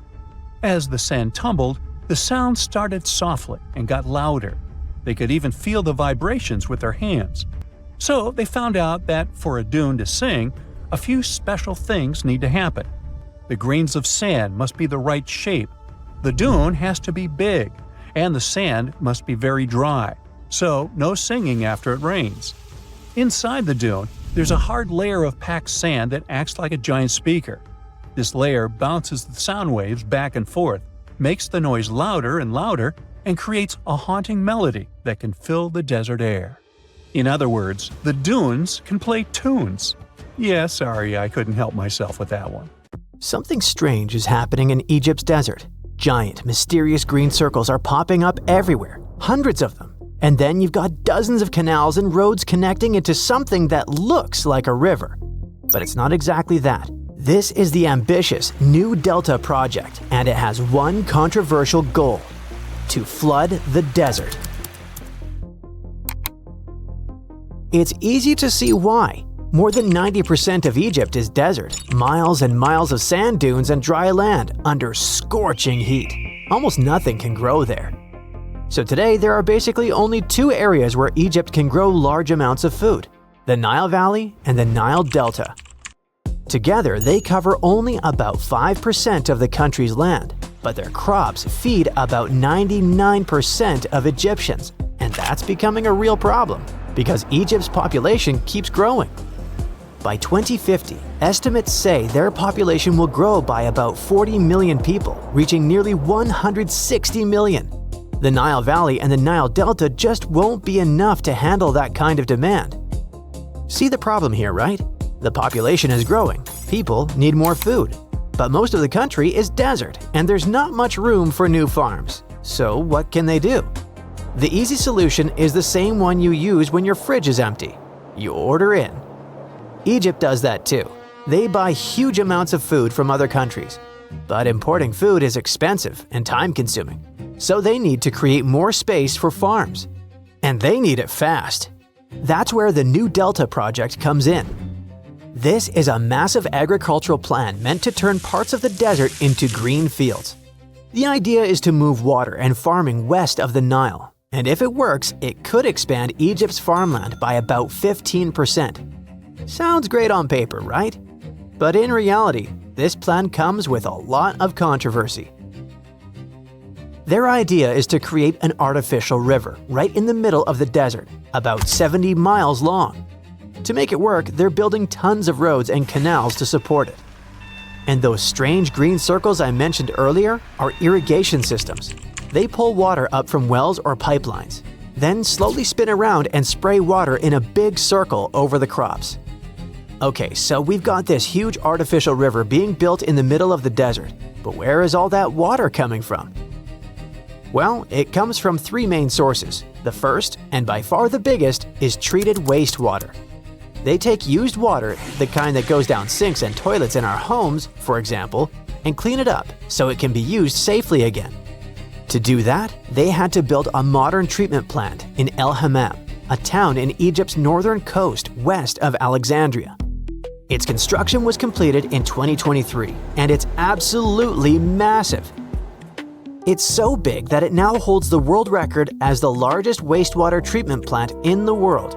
It cleans an enormous amount of water every day, enough to fill about 3,000 Olympic-sized swimming pools, and most of that water goes straight to farming. The second source of water comes from the Nile. Basically, they're taking water from Egypt's most famous river, sending it through massive canals and pushing it deep into the desert, into this new, man-made river. Finally, the third source is deep fossil groundwater. In other words, it's water from way under the desert. Down there is something called the Nubian Sandstone Aquifer. basically a huge underground reserve of water that's been trapped for thousands of years. And this is where the controversy starts. It's true that there's a lot of water under the Western Desert, but it's limited. Because this is fossil water, I mean it's so old that it doesn't really get replaced. Once you pump it out, it won't refill anytime soon, not in our lifetime, and probably not even for many generations. On top of that, the deeper you drill, the saltier the water can get, and we don't want that. You see, most crops don't like salt. If the water is too salty, plants grow slower, give smaller harvests, or dry out. And when you keep watering with salty water, salt builds up in the soil. The water evaporates, but the salt stays. Over time, the land can turn hard, dry, and basically useless for farming. So pumping groundwater might help in the short term, but it raises a big question. Is this really doable in the long run? And there are other concerns too. The project was sold as a big win. Grow more food, create more jobs, and help Egyptians. It also boosts the economy because they're growing expensive fruits and vegetables that get sold abroad to places like Canada, Australia, and Japan. But that's also the problem. Many people complain that the project is mostly about growing crops to sell abroad. And sure, exports bring money into the country, in the big picture, but that doesn't necessarily mean food gets cheaper at home, or that poorer families can afford more. Because even though it has boosted exports, it hasn't done much to prevent massive food price inflation inside the country. So, Egypt's food security problem still isn't fully solved. Many Egyptians are still dealing with high prices and tight budgets. Another controversial thing is that no one knows how much this project actually costs. The press sometimes mentions $5.2 billion, but some experts put the total closer to $9.7 billion. Just the wastewater treatment part alone is said to cost more than $500 million, but it's very hard to know for sure. Journalists and researchers say there isn't much transparency, and the project's finances are tough to track. Experts also warn that farming in the desert is crazy expensive. Unlike the rich soil in the Nile Valley, the Western Desert is mostly dry sand with very few nutrients. So if you want to grow anything out there, you need tons of irrigation just to make the land workable. And powering all those irrigation systems takes a ton of energy, making farming in the desert even more expensive. Even if you already have a giant artificial river to help you out. Still, some people argue the risks and the costs are worth it, and that things are starting to change. Take wheat, for example. For years, Egypt has been the #1 wheat importer in the world, and that's not exactly a title you want to win, because it costs the country billions of dollars every year. So then the new Delta project comes along, and wheat becomes one of their main targets. Egyptian authorities say it helped them cut wheat imports by 17% in 2025. That saved them around $250 million. This was such a big achievement that the world now has a new #1 wheat importer, China. And it's not just wheat. Oranges, potatoes, grapes. Agriculture is booming over there. According to estimates, food exports jumped from 5 million tons in 2020 to over 8 million tons in 2024. That's why we can say the new Delta project is already changing Egypt's agriculture. And from satellite images, you can see it's changing what the country looks like too, turning dry desert into bright green patches. It's real, and the transformation is pretty dramatic. So there's no doubt this project is both an impressive engineering achievement and a huge experiment. But researchers say it's still too early to know if it will actually solve Egypt's food problem. In the end, it all depends on water, energy costs, and who gets to make the big decisions. If the Nile, treated wastewater, and fossil groundwater can be managed in a sustainable way, the project could seriously boost farming. And if not, it could drain precious water, make the gap between rich and poor even bigger, and leave behind an expensive footprint on the desert. Well, there you are. The sun is scorching, you're thirsty. All you can think about is water and ancient bones under your feet. You're wandering through the Sahara, the largest hot desert on Earth. Right now, you're crossing a stretch of sand called Whale Valley. And all over these 75 square miles of land, fossils cover the ground so thickly that you can't help but step on them. Paleontologist Hesham Salam says it's an unusual picture in this place. The bones are poking right out of the cliffs, as if they're calling to you to come check them out. You can spot ribs scattered all over the place. Look at these vertebrae. They're giant. Ooh, the creature they once belonged to must have been up to 65 feet long. The fossils show that the animal had a streamlined body like today's whale, but still had features like hind legs and feet. For scientists, it means a very exciting thing. They might have discovered a fully intact skeleton of a prehistoric whale. It was an animal that lived in this area when Egypt was underwater. You see, today, the Valley of the Whales is the world's largest ancient whale graveyard. You're likely wondering what marine animals are doing in a desert more than 100 miles away from the nearest coast. Well, millions of years ago, this desert was at the bottom of a massive ocean called the Tethys, which stretched from Europe to India. When sea levels dropped, the ocean left behind a seabed covered with fossils. And today, the fossils of some of the earliest known whales rest here, which gives researchers a peek into how today's massive ocean whales may have evolved. The fossils here are super detailed, even with some stomach contents still intact. Uh-oh. Scientists have also found fossils of ancient sharks, crocodiles, and turtles, helping to recreate what this marine world looked like millions of years ago. Now, the first whale bones were discovered in 1902, but it wasn't until the 1980s that people really started to explore the area, only when access to this area became better. Sadly, some fossils had been taken away by collectors before the site turned into a protected area.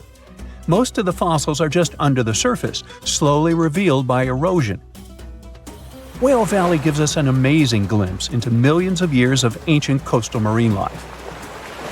But let's move further. Ancient whale fossils aren't the only discovery you're going to make today. For over 150 years, scientists have been puzzled by a strange creature that lived millions of years ago. But now, thanks to some amazing fossils found in Morocco, they've finally figured it out. Look at them. These creatures are called blah blah blah. Nah, I'm kidding. Stylophorans. They look like flattened armor with a long arm sticking out.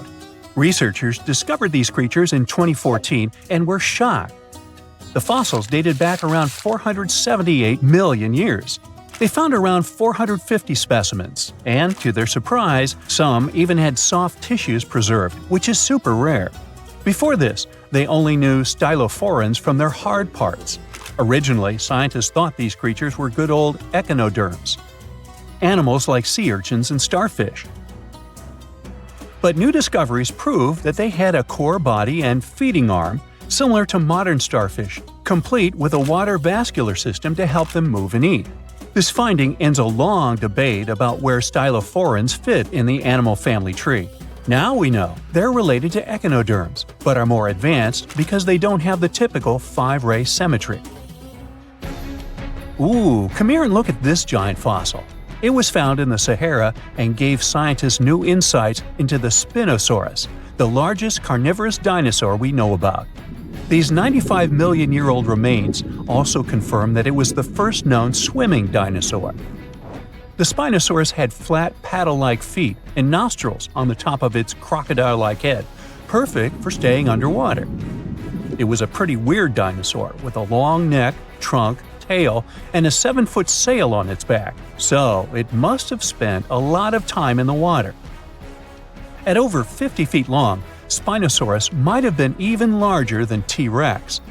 The first Spinosaurus remains were discovered about 100 years ago in Egypt, but only this new fossil, found in Morocco, helped scientists reconstruct this dinosaur for the first time.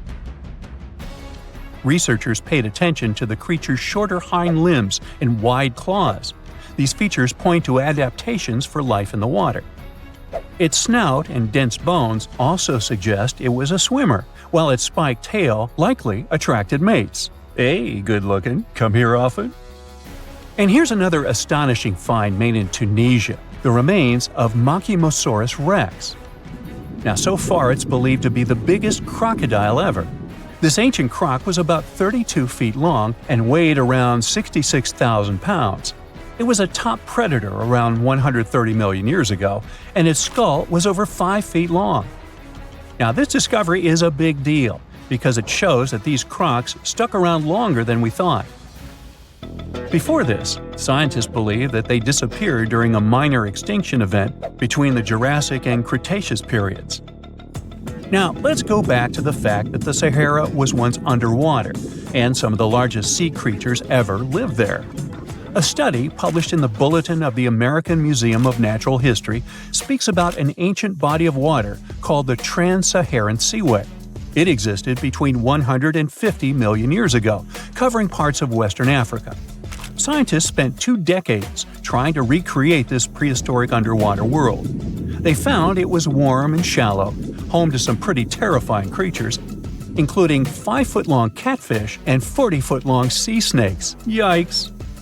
The seaway was cut off from larger oceans for long stretches, which may have helped these predators grow larger because resources were always available. It's a classic case of evolution at work, leading to what scientists call gigantism in isolated environments.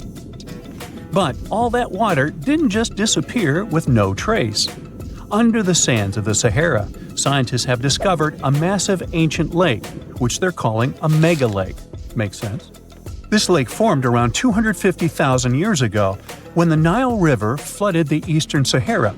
At its biggest, this lake covered over 42,000 square miles. It's about half as big as Kansas. They also found evidence of a smaller lake, 93 miles west of the Nile, at a slightly lower level and covering 18,600 square miles. All of this adds to growing evidence that once, North Africa had many lakes that might have created migration routes, helping early humans move across the continent. Now, in the Sahara, you can find not only fossils of bizarre animals. In May 2020, some weird rocks with greenish crystals were discovered in a sandy region in southern Algeria's Sahara Desert. When scientists checked them out, they found out these rocks weren't from Earth. They were actually pieces of a meteorite called Erg-Chak 002. This meteorite is super old, like the oldest volcanic rock ever found. It melted ages ago in the fiery heart of an ancient protoplanet that no longer exists. Researchers had recently published a study in Nature Communications, revealing that they have analyzed lead and uranium isotopes in Erg-Chak 002 and found out it's more than 4.5 billion years old. Another cool discovery made in the Sahara is quite unexpected. A few years ago, scientists found what they think are the world's oldest colors, and they're bright pink. These pigments were uncovered from rocks that are around 1.1 billion years old in the Sahara Desert. The colors came from microscopic organisms, as animals didn't exist back then. The discovery was made by a PhD student who crushed the ancient rocks and analyzed the pigments. These pink pigments are actually ancient chlorophyll from photosynthetic organisms that lived in an ocean that's long gone. Researchers are now sure that this finding could help explain why larger, complex creatures showed up much later in Earth's history. Before these colors were discovered, scientists didn't know what was missing in the food chain that delayed the evolution of larger animals. Now they understand that tiny cyanobacteria were at the bottom of that chain. Apparently, this discovery is not just about finding some old pink stuff. Scientists believe it's a breakthrough in understanding the history of life on Earth. Ah, Phoenix. This sizzling gem in the Sonoran Desert isn't just another American city. It's more like a giant oven where you can throw a party, as long as you don't forget the ice. Seriously, if you find yourself here in the summer, brace yourself for some serious heat. We're talking about temperatures that regularly pass 100 degrees. And in 2024, Phoenix hit 110 degrees 55 times during the summer, tying the record set just the year before. Now, I get it if you're not a fan of hot weather, but apparently a lot of people love living in a sauna. Phoenix ranks as the 5th largest city in the United States. and it is the capital and most populous city in Arizona, with 1.7 million residents as of 2024. And if we're talking about the metropolitan area, also known as the Valley of the Sun, the population is almost 5 million. Yet, good luck finding someone actually born here. Out of every 4 Phoenix residents, 3 were born somewhere else.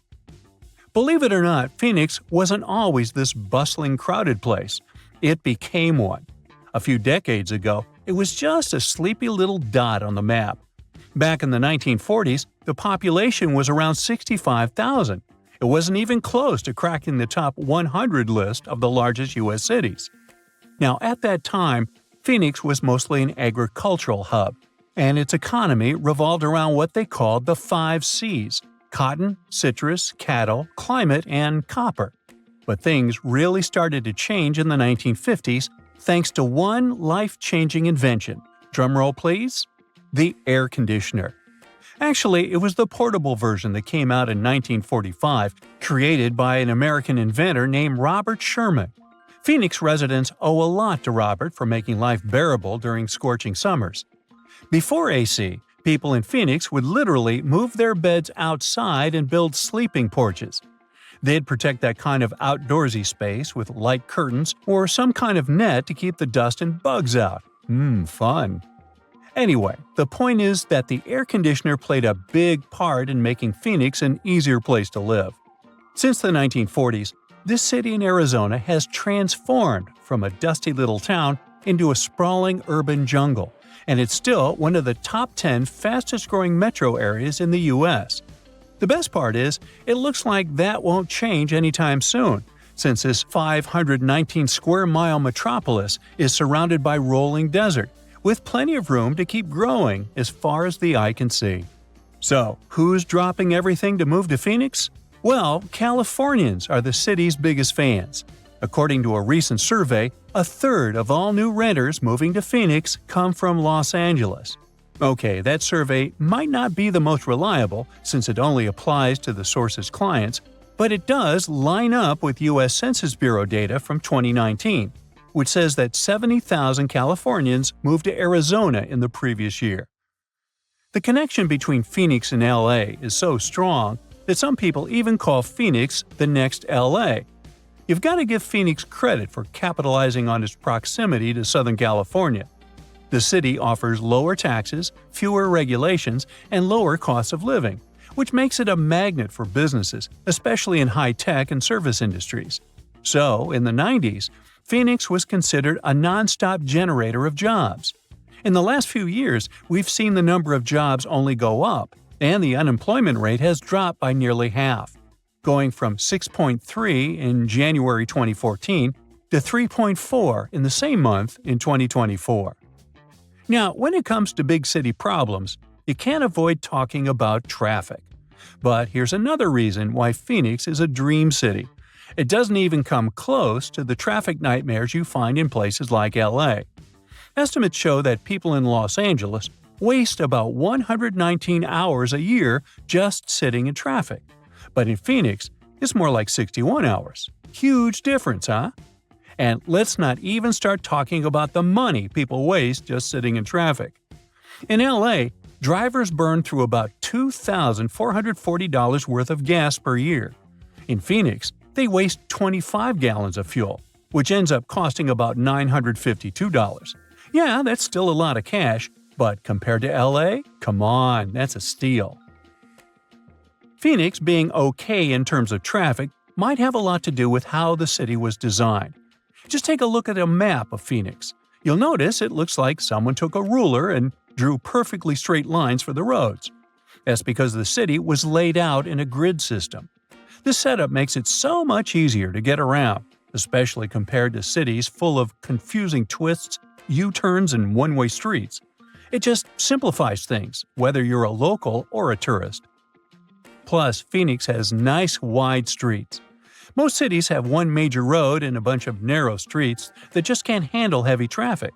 But Phoenix has wide roads everywhere. So, when the freeways get jammed, you can just hop onto a parallel street and still get to work without stressing out too much.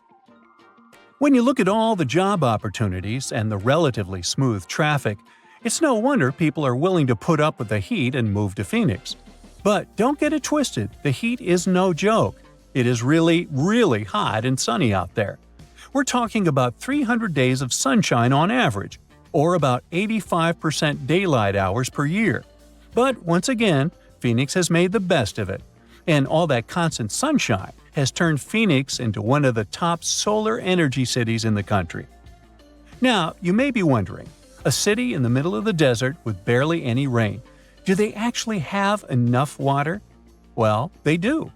Phoenix has its water situation pretty well sorted out, thanks to multiple sources. I mean, they don't rely on rain alone, which is a good thing because, desert life. Most of their water comes from way up north and east of the valley, where snow melts off the mountains and flows into giant reservoirs, storing it up for those dry years. But most of Phoenix's water comes from the Salt River Project, which brings water through canals and pipelines from the Salt and Verde rivers. Then there is the Central Arizona Project, which transports water all the way from the Colorado River. They even get a bit of water from underground wells. And Phoenix doesn't want to waste a drop, so they're smart about recycling, reusing treated water to keep parks green, and even recharging their groundwater. Since Phoenix is all about sunny skies nearly every day of the year, it's normal that people can get a little moody when it actually rains. But here's the thing. Phoenix always gets a surprise up its sleeve, even when it comes to bad weather. When it rains in the deserts, locals get treated to this unique earthy smell. It's thanks to the creosote bush, a desert plant that releases an amazing fragrance when the rain hits it. People describe it as the smell of rain, and honestly, it's one of those fresh, clean scents that makes you forget you're in the desert for a second. And if you've never stopped to think about why Phoenix is called Phoenix, well, it's based on that famous legend of the bird that rises from the ashes. Now, after knowing all the special things about this city and its unique ability to turn challenges into advantages, we can say the name couldn't have been better chosen.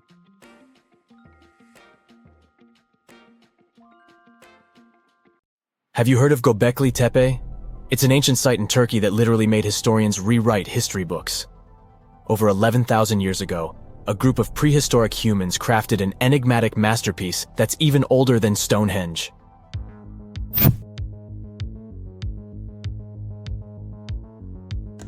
Before its discovery, archaeologists believed that people didn't know about iron and weren't good at making pottery. They were sure that settled life only emerged with the need for agriculture. But Gobekli Tepe changed this belief.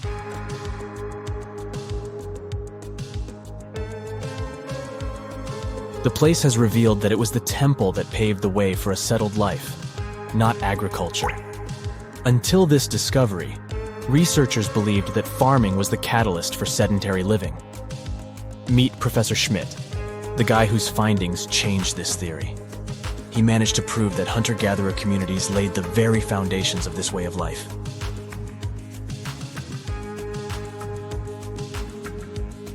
Back in the 1960s, other archaeologists visited the area, but they totally missed the mark. While surveying the region, they stumbled upon a hill with scattered limestone slabs and concluded it was just an old burial ground from medieval times. Little did they know that there was so much more to uncover.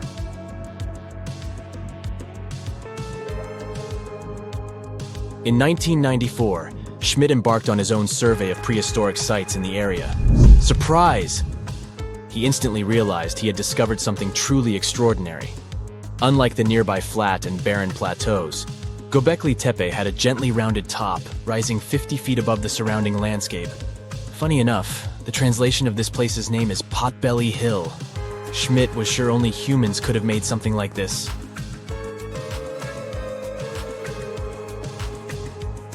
Those broken limestone pieces that were mistaken for gravestones turned out to be way more exciting. It was like stumbling upon a hidden treasure. The pieces took on a whole new meaning, and Schmidt with his team was about to dive into the secrets waiting beneath the surface. To their surprise, they found no traces of a settlement. No hearths for cooking, no houses, and none of those adorable clay figurines commonly found in nearby sites of similar age. However, they uncovered that those ancient people used tools like stone hammers. So, Schmidt and his team put their heads together and took a wild guess at the age of Gobekletepe's stone structures. Their estimation got backed up by some limited carbon dating done right at the site. The ancient vibes of this place were finally starting to make sense. It was like a puzzle slowly coming together.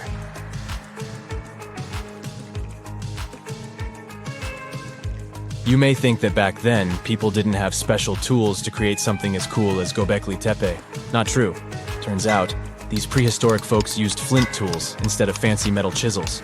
They were also skilled at chipping away softer limestone and crafting pillars right on the spot. Afterward, they carried the pillars a short distance to the summit and placed them upright. Once the stone rings were complete, they covered them with layers of dirt. Over time, they added new rings, and voila!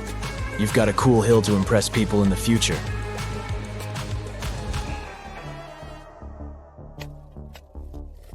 During their first year of excavation, the team went through 15,000 pieces of animal bones from wild creatures. These people didn't have pet animals or grow their own food. They hunted wild animals for their meals. But things were about to change, because the place had everything they needed to start farming. Scientists say they had wild sheep and wild grains that could be domesticated. And guess what? Just 20 miles away, geneticists found evidence of the world's oldest domesticated strains of wheat at a prehistoric village.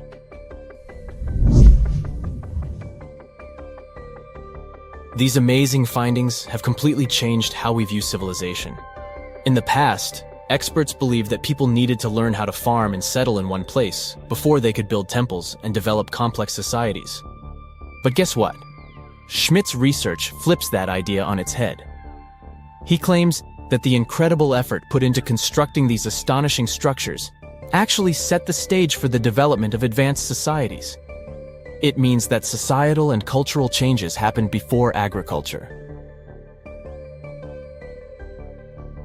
Schmidt has this fascinating hypothesis about Gobekli Tepe. He thinks it could have been a special burial site where people left their loved ones. And here's the twist. The burial site was adorned with fancy statues and symbols representing deities from the spiritual realm. The idea that Gobekli Tepe could have served as a sacred place adds another layer of complexity to the whole story. While the site's true purpose may remain elusive, Schmidt's insights invite us to consider the profound interplay between life and the afterlife, and the deep reverence ancient hunter-gatherer societies may have had for their departed ancestors. Now let's talk about the stars of the show, the mesmerizing T-shaped columns that dominate Gobekli Tepe. These mysterious structures range from 10 to 20 feet tall and most likely represent stylized human figures. But one figure stands out from the rest, the three-dimensional lion relief. This depiction really fires up our imagination. Why? Because it hints at the possibility that lions roamed Anatolia during the Neolithic period.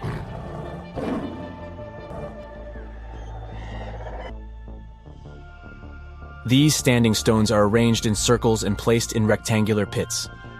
Each circle has a similar setup. Two big T-shaped pillars in the center, surrounded by slightly smaller ones facing inward.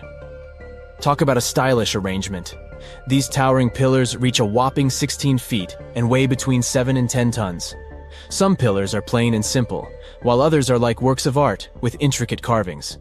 Foxes, scorpions, and vultures come to life, crawling and twisting on the pillars' sides. But it's not just animals depicted on these stones. Some pillars have abstract shapes representing humans, and even small carvings of clothing items. Some of them even have belts. Now, there's one pillar that stands out from the rest like a rock star.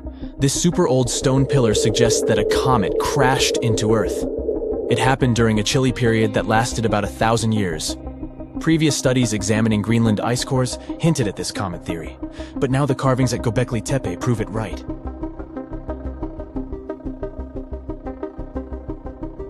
The carvings on the pillars are like a historical comic strip. They even show a headless human figure. Researchers fed the images into a computer and discovered their connections to constellations, indicating that this temple might have been an ancient observatory. It's like our ancestors were trying to document this cataclysmic event in their own unique way. Archaeologists have been excavating and researching Gobecletepe since the mid-1990s, peeling back layers of history and providing us with a deeper understanding of the intricate relationship between various elements. They have no plans to stop the whole process for another 150 years. Who knows what else they'll find? You see, Gobekli Tepe has been labeled purely as a ritual site with no signs of domestic activities. We were led to believe that the absence of water meant it couldn't support semi-sedentary communities. But scientists believe it's time to shake things up and approach Gobekli Tepe with fresh eyes. It's time to question what we believed before and use new evidence and different ways of thinking. Like, there might have been a group of people living in the area who didn't stay in one place all the time. They moved around a bit but still had their own civilization, living in the area semi-sedentarily.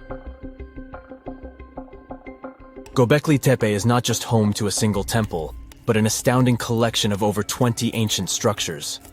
As archaeologists delve into the depths of this wonder, they are unraveling its unique layout, featuring two prominent focal points at the heart of each establishment, complemented by smaller structures and dividing walls.